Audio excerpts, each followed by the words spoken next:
We're here at Retrofit stores in Atlanta. Matt's gonna show us his collection. All right, let's check it out. Cool. Start off with the that thing over there. What is that?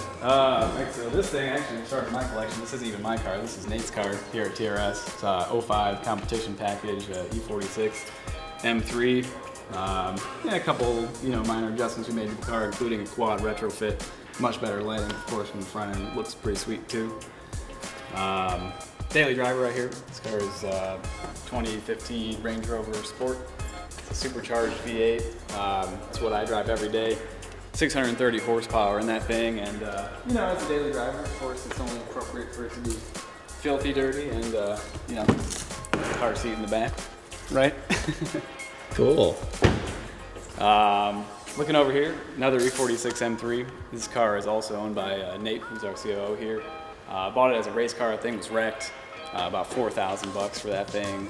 We take it to Road Atlanta and some of the other tracks here in Atlanta and just have some fun with it. It's on R888 Toyos, appropriate for the task, of course. Next, 1997 Acura Nsx Team. This is a very rare car. They only made, I think, about 23 of them in white. So it's kind of a unicorn. It's got a bunch of OEM NSX type R parts on it, which is not easy to come by, including the hood, the Recaro seats, which I'll show you, they're pretty sweet. These are actually carbon Kevlar seats. Again, OEM NSX type R, including the steering wheel, shift knob, gauge cluster. Again, 97 Porsche 993 Turbo, classic air-cooled car, turbo. It is a real turbo car. It's got a GT2 conversion on it, so it's got a little bit of an extra wide body compared to the factory turbo, but a little bit more of an aggressive look. It is not an RWB car, so don't confuse that. But I do love the thing, and it is super fast, especially when the boost hits. It's pretty insane. It's almost about 450, almost 500 horsepower in that thing. 6-speed manual, of course. My all-time favorite, 97 Ferrari 355, 6-speed. It's a super high compression V8, revs to over 8,000 RPM, and it sounds insane. Don't have any cats on it. Aftermarket exhaust, aftermarket headers, aftermarket intake, lowered, bigger brakes. Period correct car. I try to keep it as much as possible. Got this thing on R888 Toyos, since I do take it to the track every now and then. Super sticky. Necessary because it has no traction control or ABS. This thing, also 97. We have a little bit of a theme going on here, right? I grew up in the 90s, so it's appropriate.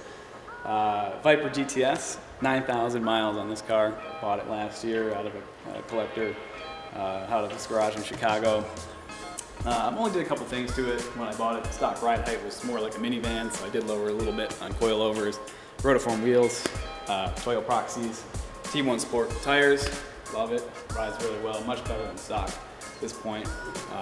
8.4 liter V10, 6-speed manual, can't go wrong there, except if you're considering gas mileage, but I'll live with it. Yeah. This is more of a pile of parts than it is right now a car. It's a 2002 Lotus Esprit, twin turbo V8, one of 100, 25th anniversary edition cars that they made in 2002, so it's also a pretty rare bird. It hasn't been driven really in the last 10 years. I bought it off a collector car dealership in Pennsylvania back in November, and it's been sitting on our lift here in the shop basically ever since then. We're replacing all kinds of rubber parts on it, hoses, belts, suspension parts, just putting it back to the way it was from the factory. A little bit better obviously too. So I really personally enjoy cars from that era, the mid-90s, early 2000s, just because I love driving a manual. I love the classic feel of the car, the way they sound, the lack of all the electronic interfaces and all that stuff that just kind of gets in the way of between you and the car.